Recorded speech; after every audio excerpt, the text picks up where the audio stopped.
essa palavra, como eu disse em Hebreus capítulo 1, diz que Deus antigamente havia falado muitas vezes, de muitas maneiras aos pais, pelos profetas. E a nós, se refere à igreja, a nós, falou-nos nestes últimos dias pelo Filho. Essa carta do apóstolo, não vou dizer apóstolo Paulo, porque não tem autor da carta, mas esta carta foi escrita aproximadamente 70 anos depois de Cristo. O autor dessa carta diz que a nós nos falou desses últimos dias. Me faz entender que a pessoa que escreveu estava vivendo os últimos dias. É isso que está escrito, né? Nós vamos falar o que nós lemos. Nestes últimos dias falou-nos pelo Filho, Jesus Cristo de Nazaré. Amados, essa mensagem de falar dos últimos dias, pastor, não é muito bom. Não. É muito bom, talvez, pregar sobre outros temas que são assim mais eloquentes, temas que mexem mais com o emocional da pessoa, temas que talvez estimula mais as questões materiais, pregar sobre prosperidade, pregar sobre um monte de outras coisas, às vezes tem mais ouvintes. Eu confesso que me choquei um pouco com algumas práticas de volta ao Brasil depois de 30 anos. Vejo os Gideões, aqueles pregadores eloquentes, maravilhosos. Não tem nada contra, não, amados. Eu não tenho nada contra o barulho. Eu sou pentecostal, batizado do Espírito Santo. Eu creio que o Pentecoste faz barulho, mas o barulho não gera Pentecoste, de forma nenhuma. Aleluia. E esses últimos dias, eu vou falar para você da volta de Jesus. Amém. Quantos de nós estamos vivendo hoje os últimos dias? Quem sabe quando é o último dia? A pessoa que escreveu essa carta, ele diz assim: nestes últimos dias falou a nós pelo Filho, Jesus Cristo. Ele está dizendo que nos últimos dias Jesus está nos ministrando. Eu quero crer que a igreja está preparada para os últimos dias. Imagina comigo, se viesse um anjo esta semana e avisasse, ou se saísse aí em qualquer rede aí, né, na internet, sei lá, tem tanta coisa aí de WhatsApp, Facebook, FaceTime, tanta coisa que existem aí. Se numa rede social aparecesse aí um aviso com garantia de verdade, dizendo assim, ó: daqui 10 dias Jesus vai voltar para recolher a igreja. Sabe o que aconteceria? Não haveria espaço para as pessoas. Nós não teríamos uma cadeira vazia, porque todos correriam para a igreja. Ia pensar: daqui 10 dias Jesus está voltando, vai levar a igreja? Eu deixo trabalho, eu deixo emprego, eu deixo tudo. Não, eu vou lá para a igreja, eu vou ficar lá, vou esperar a volta de Jesus lá dentro da igreja. Verdade, amado. Eu não sei o que passa, que às vezes vivemos assim um pouco relaxadamente, e muitos não estão esperando o último dia. Muitos de nós não estamos preparados para o último dia. Muitos de nós, cristãos, não estamos preparados para o último dia. Se der o alerta aí, o alarme é hoje, muitos vão entrar em pânico, porque não está preparado, amados. É uma verdade, é um negócio meio... Por isso que eu disse, falar de outros temas é melhor. Eu vou ter talvez mais aleluia, mais glória a Deus e até alguns aplausos, sim, por que não? Mas falar de último dia, não. Aleluia. E eu me encanto com isso. Amém. Eu amo quando eu vou pregar em algum lugar, pastor, que as pessoas saem de cara fechada, saem até batendo o pé e vai embora com raiva. Eu fico feliz da vida. Amém. Porque é melhor assim do que sair todo mundo batendo no ombro. O senhor é um pregador maravilhoso, oh, que bom, volta sempre. Não, talvez nem me convidam mais, mas eu vou falar aquilo que Jesus Cristo de Nazaré, esse que está dizendo nos últimos dias, manda falar. Aleluia. Ele é o dono da igreja, ele comprou a igreja com seu sangue. Ele é nosso supremo pastor, é o nosso maestro, é o nosso rabi. E ele tem a primazia, ele é o primogênito, ele manda, como a irmã cantou, ele faz aquilo que ele quer. Nos últimos dias, eu quero imaginar os últimos dias de Sadraque, Mesaque e Abednego. Três jovens hebreus que foram levados para a Babilônia. E foi um anúncio lá, saiu um edito de que o rei fez uma estátua muito grande, colocou lá e teriam que todos se prostrarem diante daquela estátua. Mas haviam três jovens que estavam preparados para o último dia. E eles disseram: não, nós não vamos nos prostrar diante dessa estátua. Por quê? Porque eles estavam preparados, amado. Qual seria a consequência da desobediência? Fornalha de fogo. Eu vou inverter a história, me permitem, por favor. Eu vou contar a história assim: que três jovens foram lançados numa fornalha de fogo e foram transformados em cinzas. Foram queimados, mortos, por amarem ao Senhor e por estarem preparados para o último dia. Maravilha! Eles foram testemunhas, eles foram mártires, enfrentaram a circunstância, porque estavam preparados para o último dia. Muitos não estavam, todos prostraram, se deleitaram, porque é a ordem do rei. Sadraque, Mesaque, Abednego poderia dizer assim: não, mas o rei mandou. Não, pastor, o senhor, dá licença, pastor, o senhor não está entendendo. É ordem do rei, pastor. Eu vou me prostrar, porque Deus entende meu coração, Deus sabe, não é de verdade, mas eu vou ajoelhar, porque senão eu vou morrer. Eles ignoraram. Quando o rei consultou a ele, falou: mas escuta, eu dei a ordem, vocês não me obedeceram, vou dar mais uma oportunidade, vou mandar tocar todos os instrumentos novamente, e bom é que vocês se prostrem. Eles disseram: rei, eu não tenho que te dar satisfação sobre esse assunto. Aleluia! Minha vida é definida, eu já estou decidido, eu estou esperando o último dia, rei. Aleluia! Eu não tenho que discutir sobre isso, não. Amém. Dizem que, falam que tem o quarto homem da fornalha, né? Basicamente, não é assim que nós ouvimos essa mensagem? A mensagem da fornalha mais enfatiza é o quarto homem da fornalha, né? Mas quem é o quarto homem da fornalha? Se eu te pedir uma resposta, você vai dizer para mim: quem é o quarto homem da fornalha? Quem foi? Pode falar para mim quem foi? Quem foi, pastor, o quarto homem da fornalha? Falam que foi Jesus de Nazaré, porque o rei olhou lá e falou: mas eu vejo quatro lá na fornalha, e um tem a aparência de filho de Deus. Mas o quarto homem da fornalha não foi Jesus de Nazaré, não, amados. Deve ter sido Sadraque, ou Mesaque, ou Abednego, não sei qual foi o último a ser lançado. Agora, o primeiro homem da fornalha foi Jesus Cristo de Nazaré.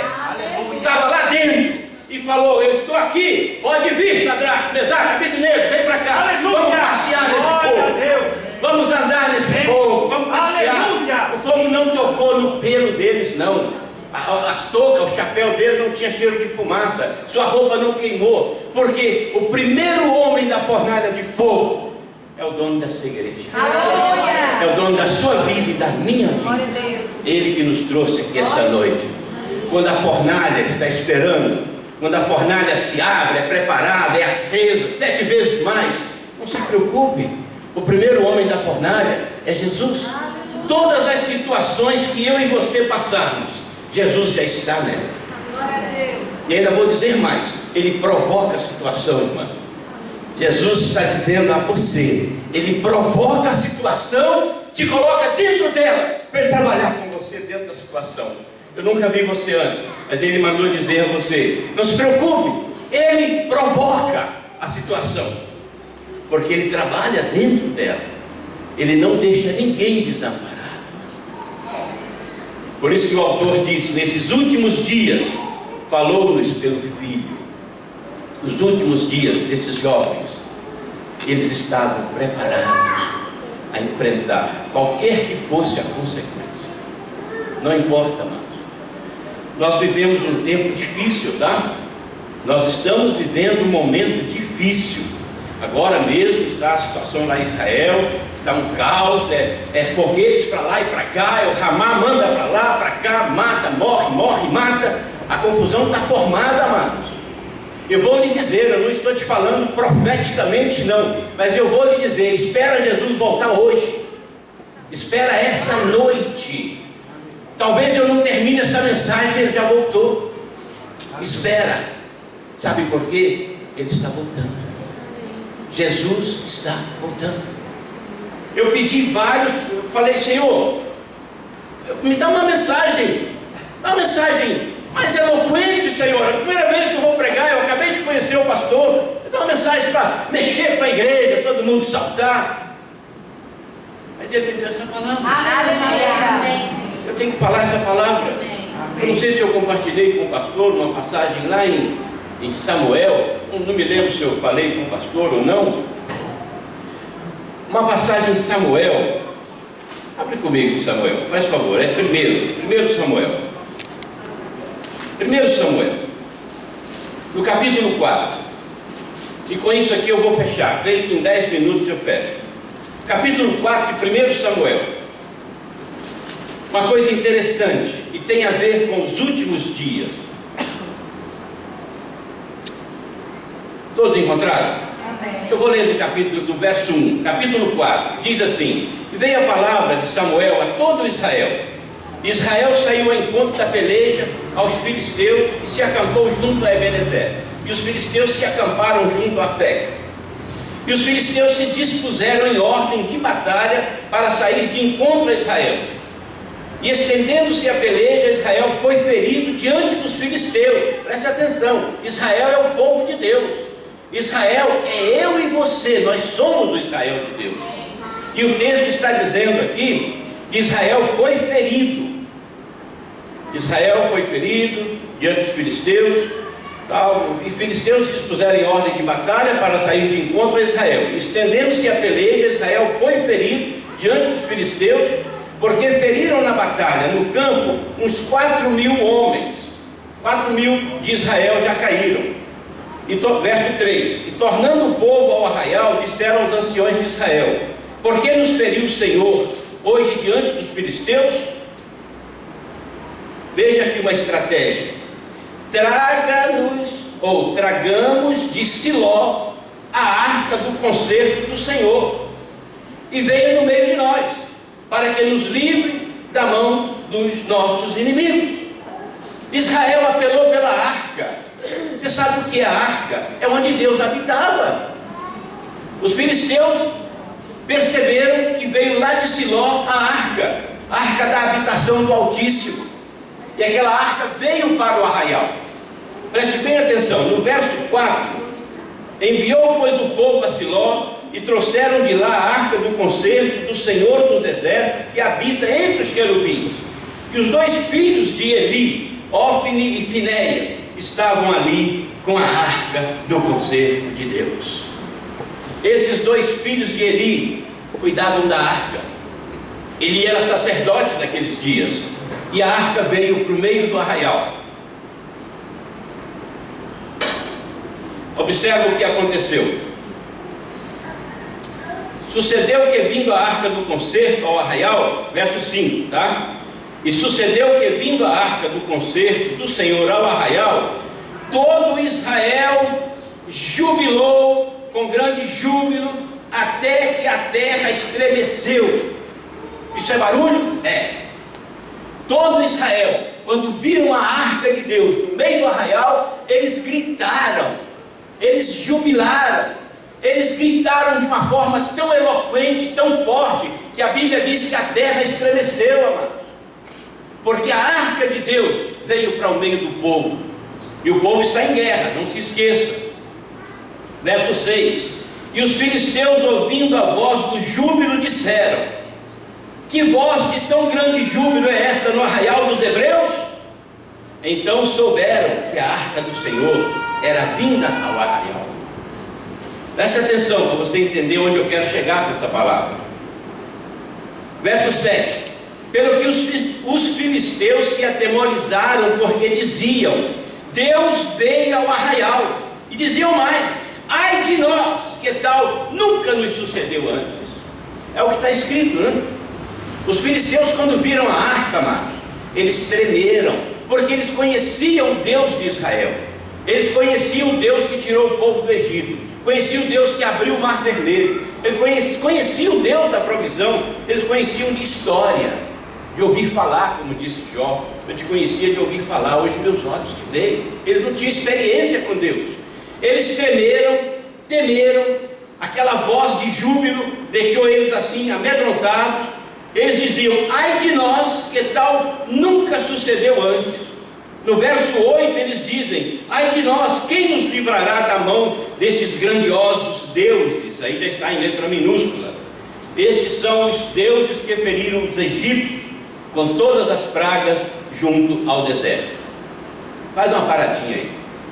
Você ouviu júbilo, você ouviu gritos, você ouviu barulho, você ouviu tudo isso. E os filisteus, os nossos inimigos, amedrontados. Eles queriam correr. Eles não sabiam o que seria da vida deles, porque a arca causou uma grande impressão naquele povo.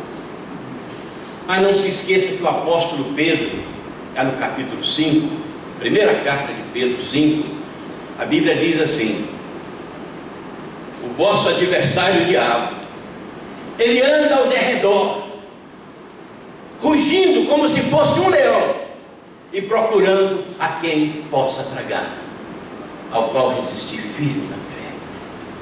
Firme na fé. Sabe o que aconteceu? Entre os filisteus, alguém disse uma palavra, no verso 9, olha na tua Bíblia, por favor.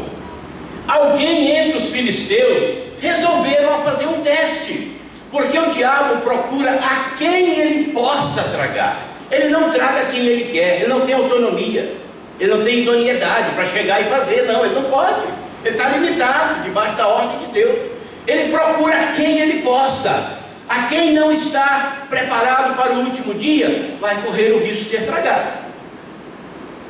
Israel estava com a arca, tinha os filhos do sacerdote Eli, tinha toda uma impressão, tinha todo um visual, fez todo um barulho, mas alguém entre os filisteus falou assim: esforçai-vos de ser homens, ó filisteus, para que porventura não venhais a servir os hebreus, como eles serviram a vós. Sede, pois, homens e pelejai.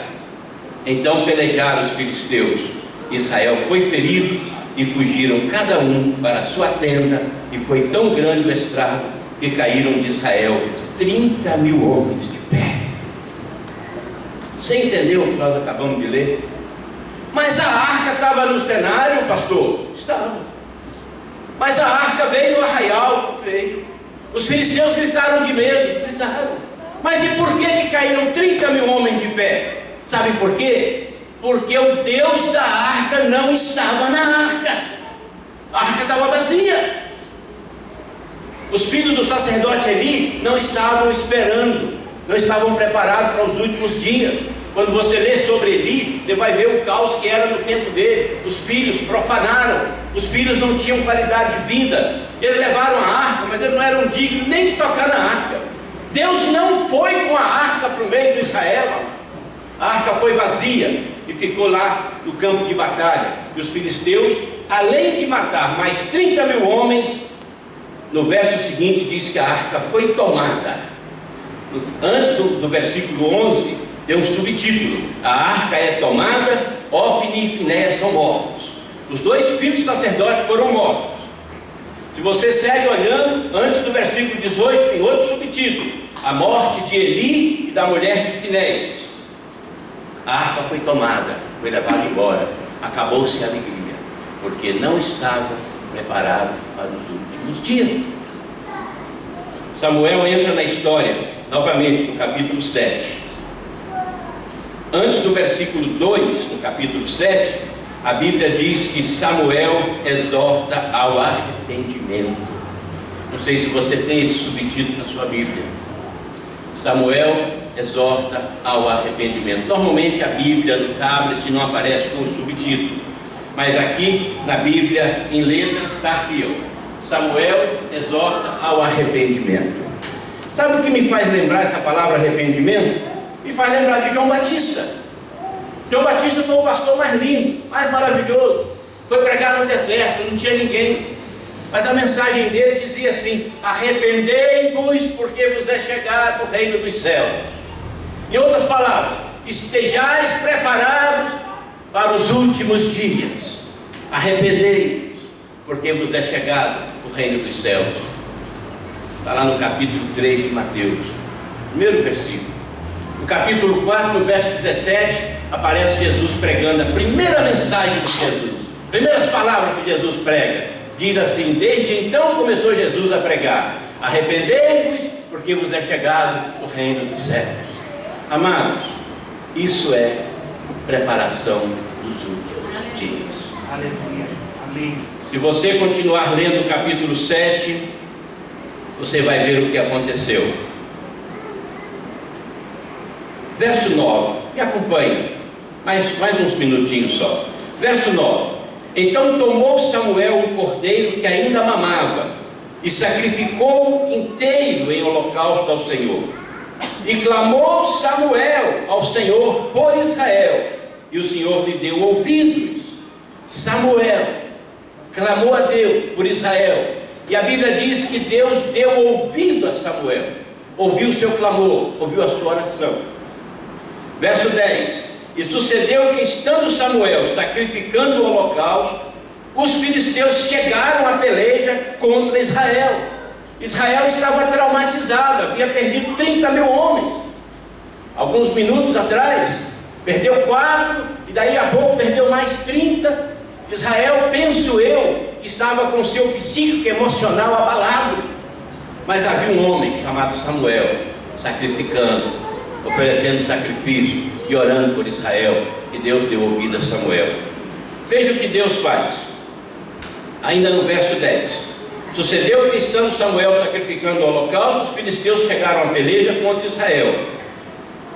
Depois desse ponto e vírgula, o que diz aí? Alguém leia para mim, voz alta. O que diz aí? O Senhor.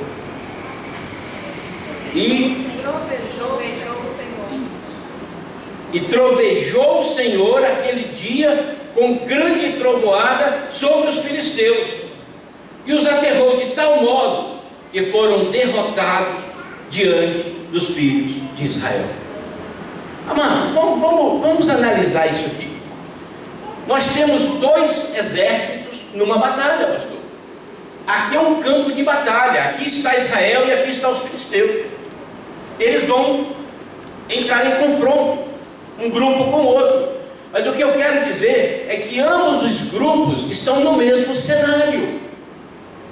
Israel de Deus e os inimigos do povo de Deus. É como eu e você estamos hoje. Nós estamos em um cenário que o nosso inimigo, ele está ao redor, rugindo como se fosse leão, buscando a quem possa tragar. Ele está buscando quem não estiver preparado. E ele sonda, ele olha. Ele é um tremendo psicólogo. Ele está aqui na terra antes de Deus formar Adão. Ele conhece o homem antes da existência de Adão. Ele olha para nós, ele sabe o nosso passado todinho. Ele sabe o que nos atraía antes. E ele nos odeia porque hoje nós temos um dono. Tem alguém que é nosso dono, alguém que nos comprou. Então ele quer ameaçar. E nessa circunstância aqui estão filisteus e israelitas, no mesmo cenário. Mas a Bíblia me diz, amados, preste atenção comigo. A Bíblia me diz que trovejou o Senhor. O que é trovão? Trovoadas. Não é um negócio de muito barulho? Eu me lembro das minhas meninas pequenas ainda, 4, 5 anos, 6 anos, 7 anos, nas noites de chuva, elas falam: pai, o que foi, filha? Estamos com medo, pai. Fala: filha, calma, não é nada, é só um trovão. Não, pai, nós estamos com medo. Trovão provoca medo nas pessoas. Tem pessoas adultas que têm medo de trovoadas, relâmpago. Aqui não fala de relâmpago, mas normalmente uma trovoada vem depois de um relâmpago, ou um vem na frente, sei lá. Mas o que eu quero fechar a palavra é com isso aqui: a trovoada foi somente sobre os filisteus. Observa comigo nesse texto. A trovoada, somente os filisteus ouviram Que mistério é esse, amado? São dois exércitos no mesmo cenário. Trovão é muito alto. Trovão é um barulho tremendo, às vezes treme a terra. Israel não ouviu os trovões de Deus, não. Somente os filisteus, somente os inimigos ouvem quando Deus troveja em meu favor e em seu favor. Aleluia. Quando a circunstância vem contra você, Deus olha de lá, Ele ordena um trovão nos ouvidos do diabo. Pá! E ele olha, não posso mexer com esse povo, é o povo de Israel. Aleluia. É a igreja do Senhor Jesus Cristo. É a igreja que está firmada nessa fé viva. Então os trovões vieram sobre os filisteus e os aterrou de tal modo que foram derrotados diante dos filhos de Israel. Israel saiu atrás deles até Mispá, perseguiram os filisteus, chegaram até baixo de Bet-Car. Então tomou Samuel uma pedra e pôs entre Mispá e Sem, e chamou o seu nome Ebenezer, e disse: até aqui nos ajudou o Senhor. Assim os filisteus foram abatidos e nunca mais vieram os termos de Israel.